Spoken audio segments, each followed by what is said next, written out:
আমাদের বাসায় প্রচুর পরিমাণে শাকসবজি খাওয়া হয়, আর আমার হাজবেন্ডের সবচেয়ে প্রিয় শাক হলো এই পুঁই শাক। তাই এই পুঁই শাক আমি বিভিন্ন সময় বিভিন্নভাবে রান্না করি। জানো তো, পুঁই শাকে কিন্তু প্রচুর পরিমাণে ভিটামিন এ আর সি রয়েছে। এর সাথে ক্যালসিয়াম, আয়রন এবং ফাইবার সমৃদ্ধ একটি অত্যন্ত পুষ্টিকর সবজি হলো এই পুঁই শাক। এই পুঁই শাকে কিন্তু একদম কম ক্যালোরি থাকে, যা ওজন নিয়ন্ত্রণে কিন্তু অনেক সাহায্য করে। নিয়মিত পুঁইশাক খেলে কিন্তু হজম শক্তি বাড়ে এবং কোষ্ঠকাঠিন্য ও পাইলসের মতো সমস্যা কিন্তু দূর হয়ে যায়। সেই সাথে আরো নানা ধরনের গুণাবলী আছে। চোখের দৃষ্টি বাড়ায়, ত্বক ও চুল ভালো রাখে, ওজন নিয়ন্ত্রণেও কিন্তু সাহায্য করে। সেই সাথে শরীরের হাড় ও দাঁতও কিন্তু মজবুত করে। তবে যাদের ডায়াবেটিস নিয়ন্ত্রণে, তাদের জন্য কিন্তু পুঁইশাক ভীষণ উপকারী। তবে একটা সতর্কতামূলক বার্তা দেই, পুঁই শাকে কিন্তু প্রচুর পরিমাণে ইউরিক অ্যাসিড আছে। যাদের কিডনির সমস্যা বা কিডনিতে পাথরের প্রবণতা রয়েছে, তাদের কিন্তু পুঁই শাক না খাওয়াই ভালো, বা খাওয়ার আগে অবশ্যই চিকিৎসকের পরামর্শ নেওয়া উচিত। এই দেখো, রান্না করতে করতে তোমাদের সাথে কতগুলো কথা শেয়ার করে ফেললাম এই পুঁই শাক নিয়ে। পুঁই শাকগুলো দেখতে কতটা ফ্রেশ লাগছে না, খেতেও কিন্তু খুবই ভালো ছিল।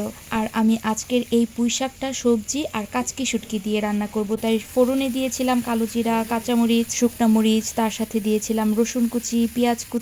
এগুলো একটু ভালো মতো ভেজে নিয়েছি লাল লাল করে। তার সাথে কেটে রাখা সবজিগুলো দিয়ে দিয়েছি। কেটে রাখা সবজির মধ্যে ছিল আলু, বেগুন আর মিষ্টি কুমড়া। ব্যাস, সবজিটা ভালো করে লবণ দিয়ে একটু ভেজে নিয়ে তারপর আমি কেচকি শুটকি বা কাচকি শুটকিগুলো দিয়ে দিয়েছি। শুটকিটা কিন্তু আমি একটু অল্প কুসুম গরম জল দিয়ে ভালো করে ধুয়ে নিয়েছি। এরপর ধুয়ে রাখা একদম সবুজ সবুজ পুঁই শাকগুলো দিয়ে দিলাম। তার মধ্যে দিয়ে দিলাম পরিমাণ মতো একটু হলুদের গুঁড়ো, মরিচের গুঁড়ো, অল্প একটু চিনি। শাকগুলোকে ভালো করে এবার একটু নাড়াচাড়া করে ঢাকা দিয়ে রেখে দিব বেশ কিছুক্ষণের জন্য। শাক রান্নার সময় আমার মনে হয় না কখনো জল দেওয়ার প্রয়োজন পড়ে, কারণ শাক সেদ্ধ হয়ে গেলে শাক থেকে প্রচুর পরিমাণে জল বের হয়, আর সেই জলে শাকটা কিন্তু খুব সুন্দর সিদ্ধ হয়ে যায়। আর প্রথমেই তো দেখেছিলে এক কড়াই ভর্তি পুঁই শাক ছিল। এরপর ভালোভাবে সুসিদ্ধ হওয়ার পরে একদম কড়াইয়ের নিচে পড়ে গিয়েছে শাকগুলো। ব্যাস, শাকটা এবার আরো একটু সেদ্ধ হবে, জলটা প্রায় আরো অনেকটা শুকিয়ে যাবে। তারপর এটাকে ভাজা ভাজা করে আমি নামিয়ে ফেলবো। এই তো আমার কিন্তু পুঁই শাক রান্না করা একদম কমপ্লিট। কেমন লাগলো আমার আজকের এই রান্নাটা অবশ্যই কমেন্ট বক্সে জানিও।